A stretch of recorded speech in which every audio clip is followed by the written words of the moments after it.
In the 1780s, leaders of the United States decide that the government, in order to be legitimate, has to be more powerful. And so one of the things they do is they essentially overthrow this government in 1786, and they replace it with the Constitution of the United States in 1787. And it is a classic example of the negotiation between liberty and power. Because what it does essentially is to start out with the three most important words in American history. What are they? We the people. Words we take for granted, but which in the context of the 18th century are radical. Where does power come from in the United States? Not from kings, not from above. It comes from us. We the people of the United States of America. What are the next words? In order to form a more perfect union. If you understand in the 18th century sense, the Articles of Confederation are imperfect. They must be changed. To ensure domestic tranquility, to ensure public order. A new constitution has come about. And what that constitution does is to move toward the side of order and toward the side of a stronger government. It sets up a government that makes it very difficult to do anything. Because there's so many checks and balances within the Constitution that people find it difficult to actually change things. You want to change the government of the United States? Fine. You can't change it overnight. You can change the entire House of Representatives in theory in one election in 2 years. You could, the American people could, it would never happen because of all kinds of gerrymandering and everything else, but in 2008 you could elect an entire new House of Representatives, all 435 of them. But you cannot change the Senate because the Senate, only 1/3 of it changes every 2 years. The President is only every 4 years, and judges are there for life. So if you want to change the government of the United States, it takes a generation, the philosophy essentially. Look today. You can change, the Gingrich Revolution of 1994 brings conservatives to power in the House of Representatives. But the Senate doesn't really go Republican until several years later. The presidency is Republican, and it's only now that the judiciary part of government is becoming more conservative, the Supreme Court, because it takes a long time. Well, the founders of the United States did that deliberately. Because what they were trying to do was to say, we don't trust people. People are impulsive. People make quick decisions. People are selfish. People don't think about the long term or the big vision. They do what they do right now. They want it right now. So what we're going to do is fix up a government that makes it virtually impossible to do any serious change except over a long period of time. Okay? So on the national level, that's what's going on, back and forth.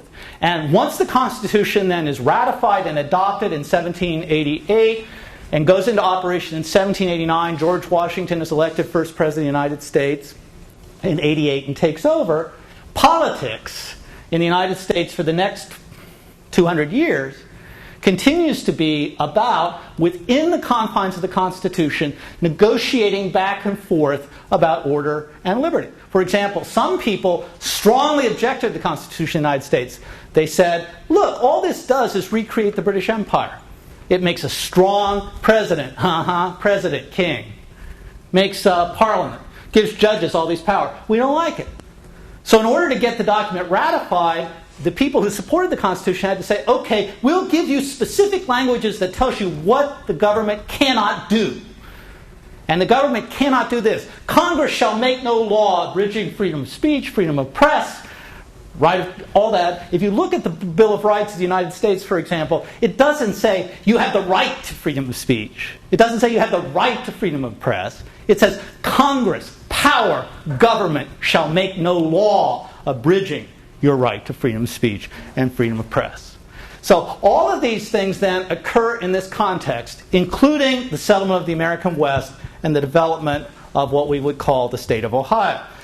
Now, at the same time, then, that the Constitution is being debated and ratified in 87, what you have is the writing of another document, which is called the Northwest Ordinance of 1787.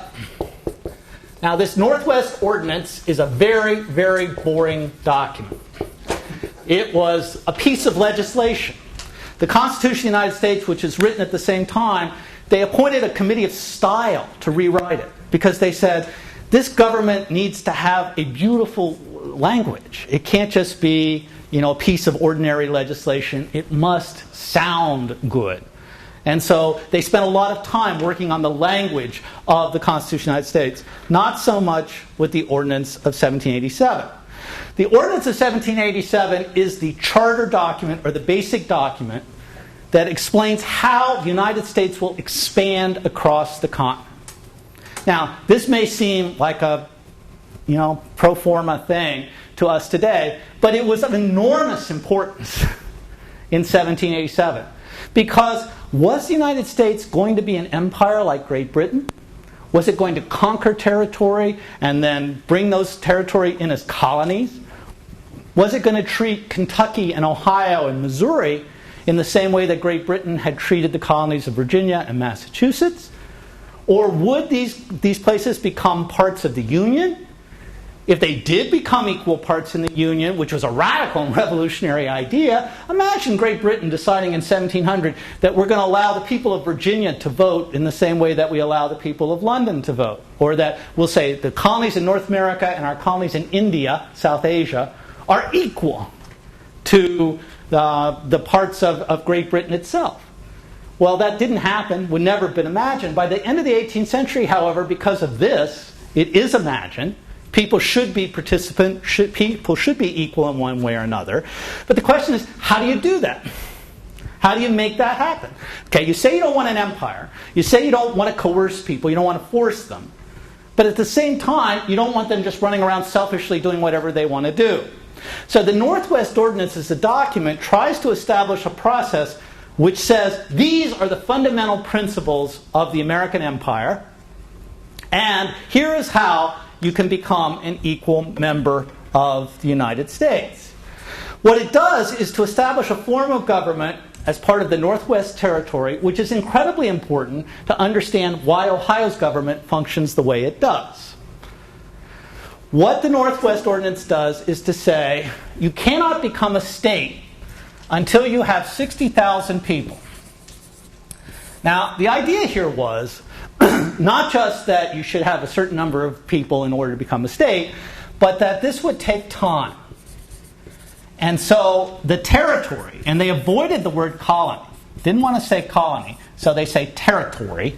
The territory was a kind of probationary period in which basically you are put on trial, essentially, to see whether or not you're capable of becoming part of the United States. Now, this Northwest Territory, for those of you who don't know, got its name, and maybe you've already talked about this, because it was the territory north and west of the Ohio River. So it would include all of the territory today that we consider the states of Ohio, Indiana, Michigan, Illinois, Wisconsin, and that part of Minnesota east of the Mississippi River. That territory was inhabited largely by Indians, as you learned yesterday, and by French. Now, how is the United States as an empire going to deal with those people? Is it going to come in and kill them? Is it going to take them over? Is it going to assimilate them? Are they going to behave like the British, or they thought the British had behaved, or are they going to behave in different ways? Under the territory, Congress of the United States, under the Constitution of 1787, Congress appoints a governor. That governor is Arthur Sinclair. Those of you from St. Clairsville or nearby. Arthur Sinclair was a Scotsman, had been an officer in the British Army, and then an officer in the American Army during the American Revolution. He is not elected. He is the governor of the Northwest Territory. He is not elected. He is appointed by Congress. He has an assistant who is called the Secretary. The Secretary is basically the assistant governor, also appointed by Congress. Nobody elects it. There's no power from below coming up here. Not at all. None. The governor is appointed by Congress. The Secretary is appointed by Congress. And then there are 3 judges appointed by Congress. Now, this is the government of the Northwest Territory under the Ordinance of 1787. A governor, a secretary, and 3 judges. No election.